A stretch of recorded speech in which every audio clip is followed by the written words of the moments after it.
Hello everyone, welcome to this channel. Our channel narrates the life stories of our viewers from all around the world. To protect individuals' privacy, names are sometimes altered in these stories. My name is Mehrat and I'm 35 years old. The story I want to share is recent. My life has been quite complicated, largely due to my family's situation. From what I remember, my parents always had issues with each other, and it was due to their forced marriage.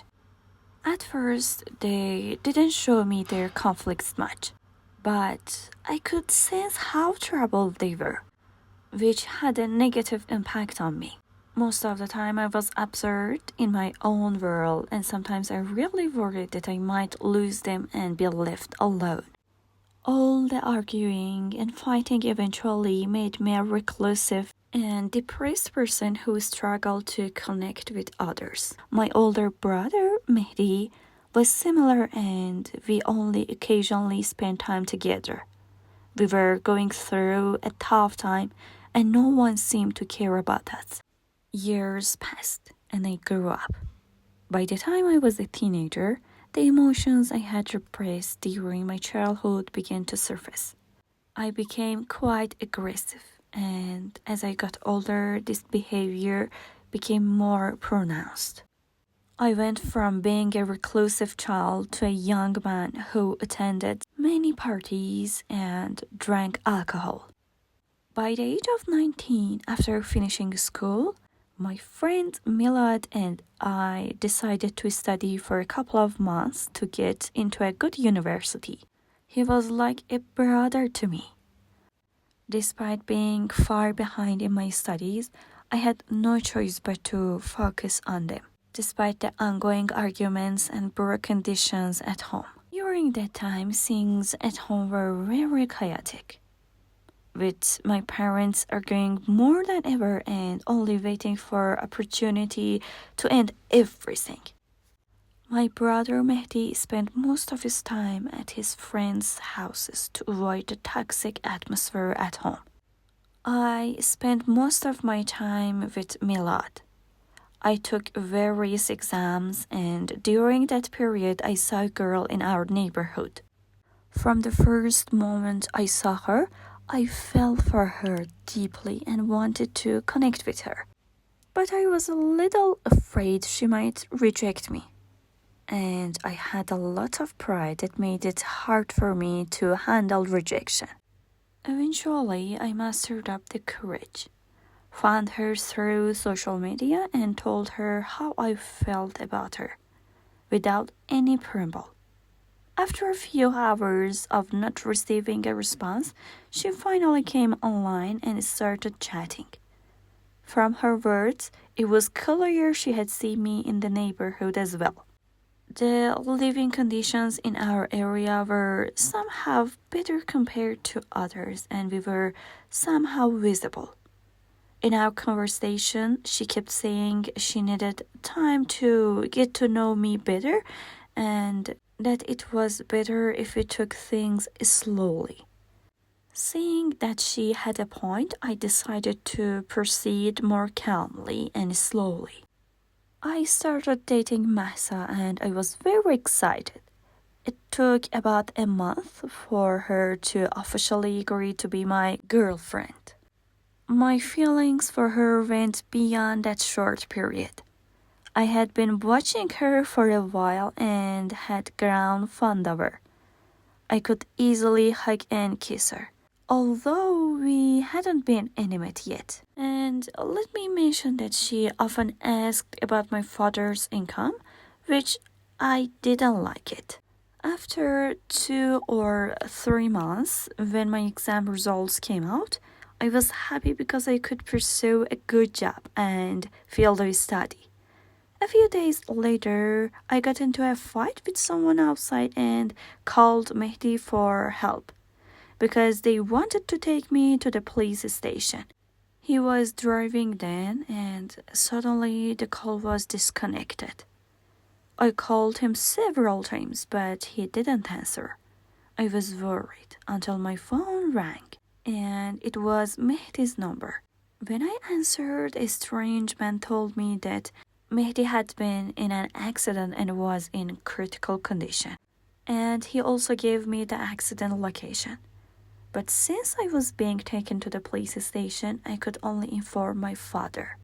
At that time, due to the severe altercation I had with the person in the street, which was somewhat a result of my argument with Mahsa the night before, I was taken to the police station. I was worried about my brother's condition and knew someone had to come and post bail or be a guarantor for me to get out. I spent that night in extreme stress and anxiety, worrying that if something happened to Mehdi, it would be my fault for calling him at the wrong time. The next day, I hadn't even slept when a soldier called my name.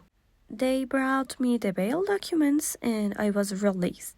I thought my father had come, but in reality, he had given the documents to one of his workers. When I got home, all the walls were covered with black banners and everyone was crying. I found out that my brother had passed away. My father came to me. He slapped me hard and said that I caused him to lose control of the car. And that's why he is no longer alive.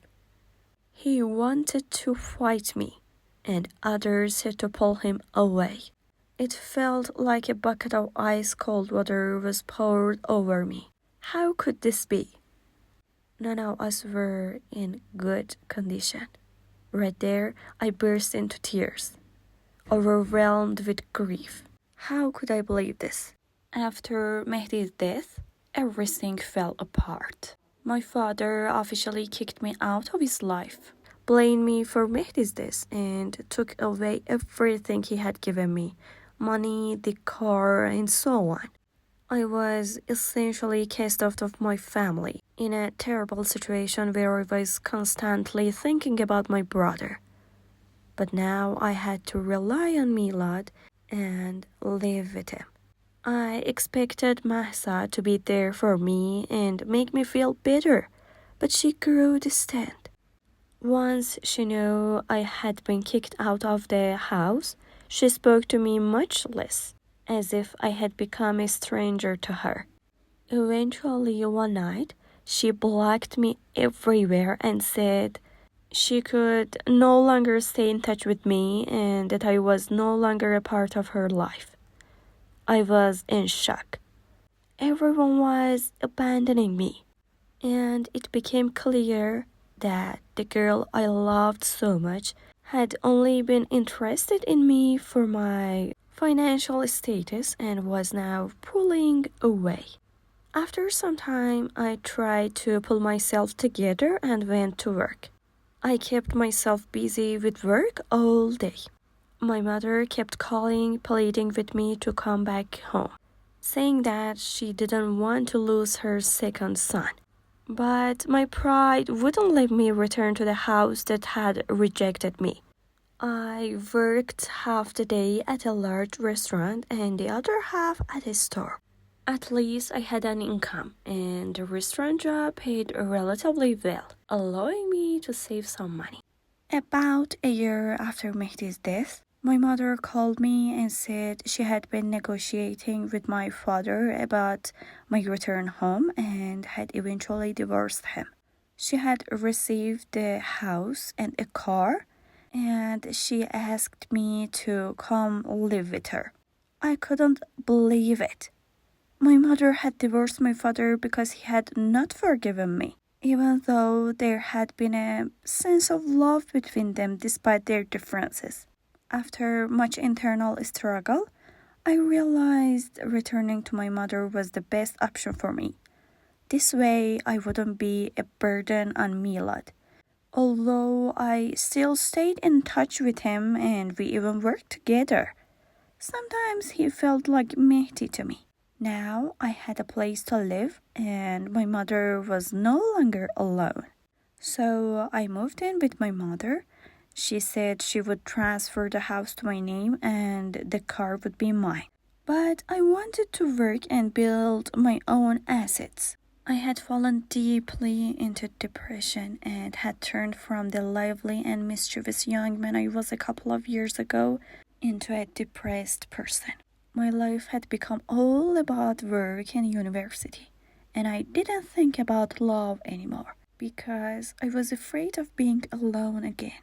Then, after a year or two since my brother's death, my cousin Nestaran constantly reached out to me, both in person and online. One night she sent me a message saying that despite it being difficult for her to put aside her pride, she had feelings for me since childhood and liked me. I didn't want to make a hasty decision, so I consulted with the psychiatrist I was seeing, who said it wouldn't be bad to give myself a new opportunity. Slowly, I tried to connect with her and leave the past behind, and I informed my mother as well. I proceeded cautiously for the first 4 months, just getting to know her and allowing my feelings to develop. As I got to know her better, our relationship grew stronger and more intimate. But this time it was based on reason and logic rather than teenage emotions and excitement. After a long time of knowing each other, I confessed my feelings to her and we became more intimate. Nasara would frequently ask me odd questions about how many girlfriends I had, among other things in our conversations. Milad was aware of all the events in our relationship and even had gone out with Nasaran a few times. We formed a trio with Milad. Eventually, when I felt I knew Nasaran well enough, I decided to marry her because I was turning 24 and wanted to settle down quickly. So my mother and I went to propose. My aunt was supportive and everyone was waiting for Nasaran's answer, which she said yes. After a few days, we got engaged and now I could be with her comfortably and very easily. It's worth mentioning that I used some of the money my father had left for us for investment, and Milad also contributed some money so we could become partners.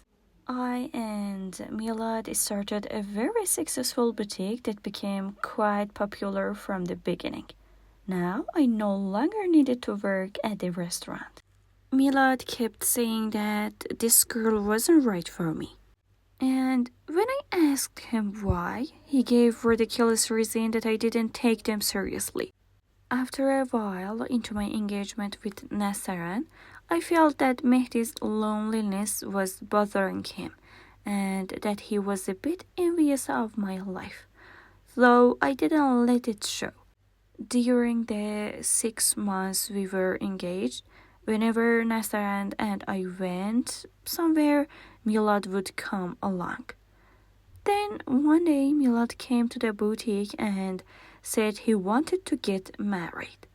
I thought he was joking until he said, "No, I'm serious. I'm marrying with my cousin Nargis. Remember? You had a crush on her for a while." I suddenly remembered what a great girl she was. Even though I was getting married, I asked if he really liked Nargis and he nodded and said yes. A few days later, Milad also got engaged. Within a few days, our group of friends became 4. Since Nasaran was my cousin, I didn't want things to move too quickly. So we decided to stay engaged a bit longer and then have a grand wedding before starting our life together. That's exactly what happened. Even though there wasn't much closeness between Nasaran and me during the engagement, I sometimes felt she was distant, perhaps due to her shyness. However, every time I saw Nargis, who had quickly gotten engaged to Milad, I felt a certain way.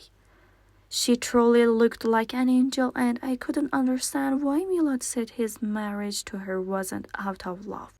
After a while, when Milad couldn't convince me to call off my engagement with Nasaran, he quickly married Nargis and even praised her, saying he was very lucky. Our engagement period was quite long, so we had a very large wedding. My mother gave me my share of the house so I could find a good home for Nestor and myself. And she also gave me the car since she didn't have a license.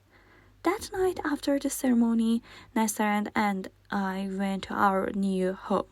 I was very excited about our wedding night and the prospect of being intimate with her. Once we were alone, I couldn't wait and started undressing her. I could see the desire in her eyes and wanted to make her as ready as possible before proceeding. After some affection, I noticed her eyes were half closed, so I laid her on the bed. As she was very eager, I stayed close to her and we were very intimate. Nestor and I started a good life together and I was satisfied with everything. For the first 5 months of our marriage, I worked only at the boutique with Milad. But since living expenses were high, I added online sales to my work and spent most of my time at the boutique to manage the life that Nestor deserved. After a while, I felt that Nestor was unhappy because she constantly complained about me working all day. Additionally, our group outings decreased. Although Milad's wife, would often bring lunch and food to the boutique for Milad, Nestor kept complaining and insisted on involving Milad and his wife in our life. One time I came home to find that Nestor had prepared a lavish dinner and invited them over without informing me. I started feeling bad about this situation because I knew Nestor didn't get along well with Nergis and often spoke poorly of her. Even though from what I had seen, Nergis was genuinely kind and liked Nestor a lot. The happiness in my life with Nestor only lasted the first 6 months. Gradually, she began finding more faults and didn't understand all my efforts to provide a better life for her. She kept comparing our life with others, saying things like, "Look at Milad, his house is much better than us." She didn't consider that Milad's father had provided everything for him. Hearing these comments bothered me and created distance between us. Additionally, Nestor had become less affectionate and seemed to be growing cold towards me. She enjoyed going out with Milad and his wife more than spending time with me. Naturally, any man would feel bad and exhausted in this situation. When you put in so much effort to make someone happy and they don't appreciate it, life becomes frustrating. At this time, Milad also seemed dissatisfied with his life. Every time Nargis brought him food, he accepted reluctantly, which wasn't fair to her. Nargis was a girl who had many suitors better than Milad deserved better. Sometimes I tried to talk him and tell him that treating his wife this way wasn't right.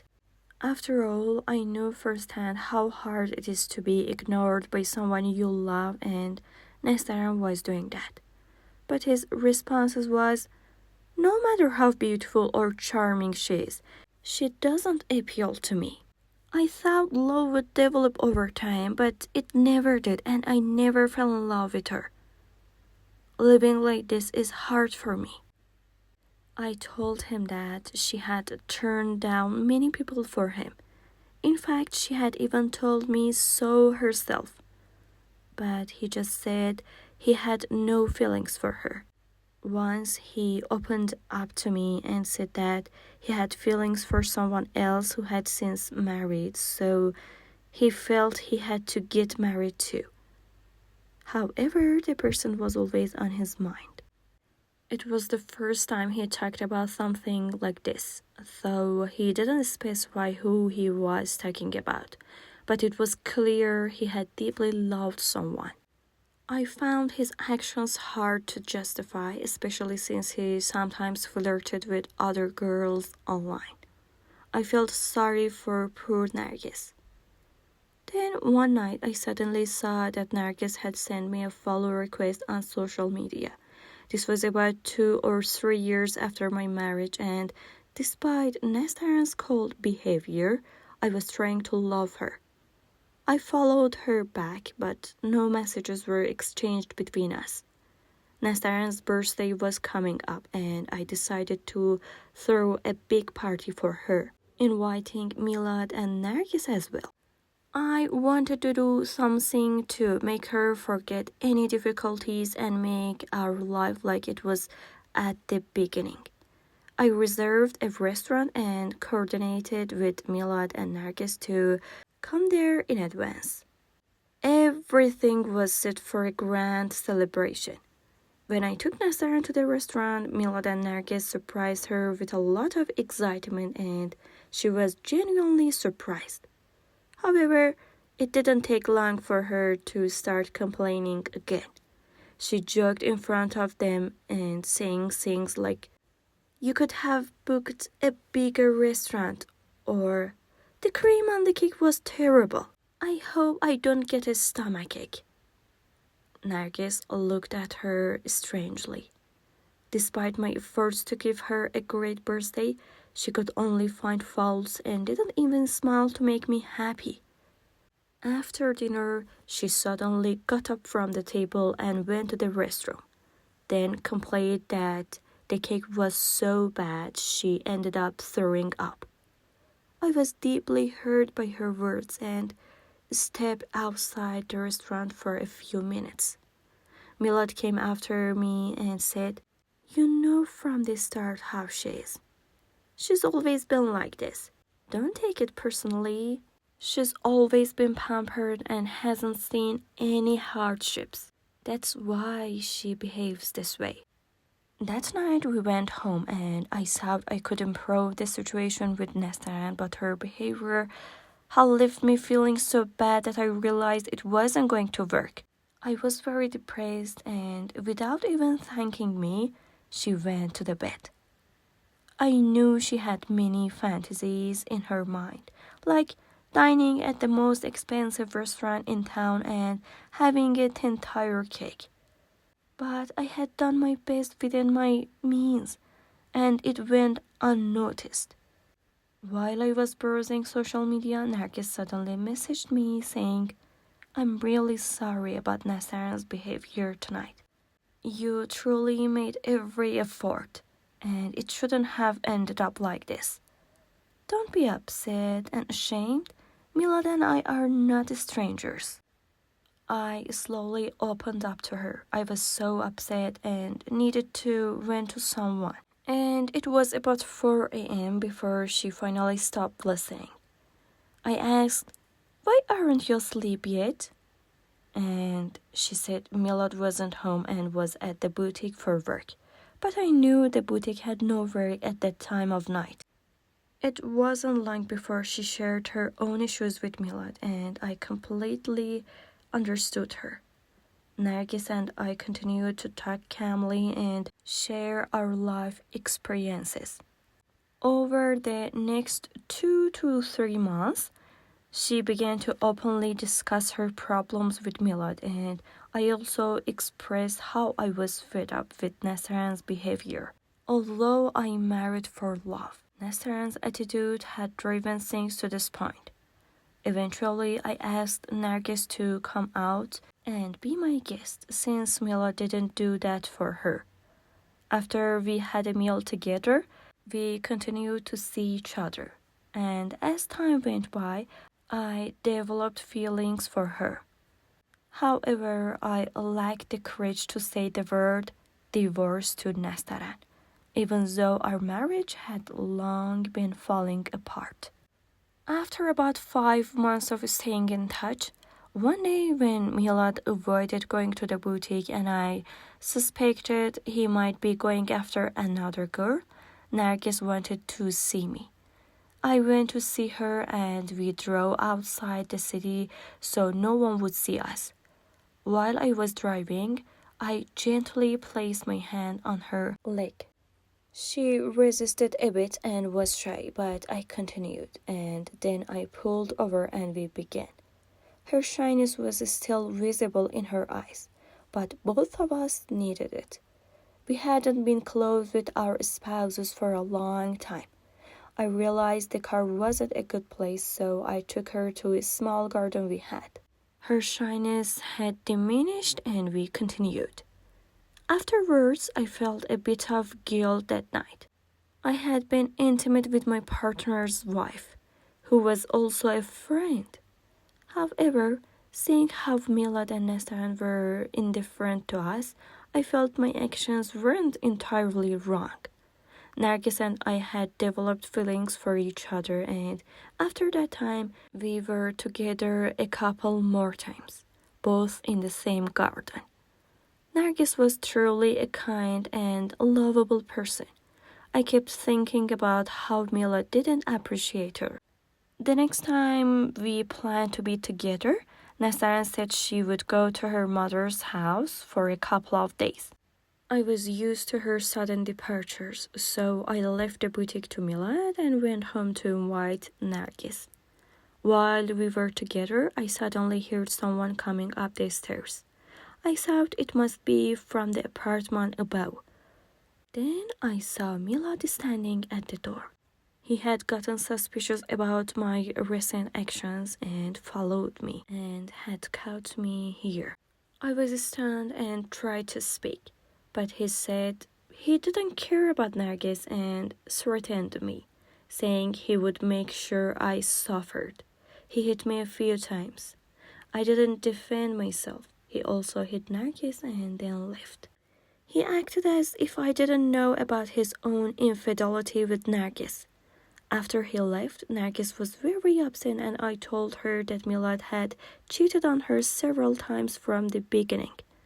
I calmed her down a bit and sent her to her mother's house. I hoped Milad wouldn't tell Nastaran anything.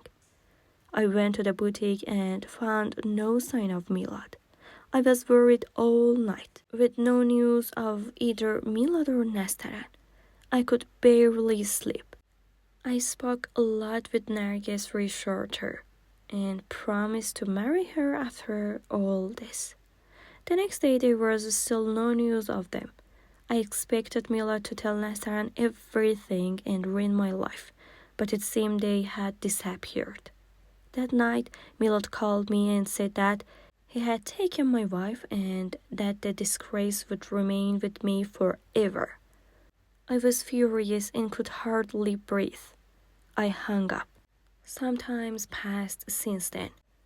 The incident brought me significant shame, and everyone said my wife had run away with my friend. Although I knew I was partly to blame, I later realized that Milad and Nastaran had been involved even before Nargis and I were together. I divorced Nastaran in absentia and cut off contact with her family. I had always suspected something between them. They just portrayed themselves as victims. It took some time for Milad to divorce Nargis as he wanted to torment her. But eventually Nargis received her divorce papers and then we married. Despite all that happened, we have a good life together.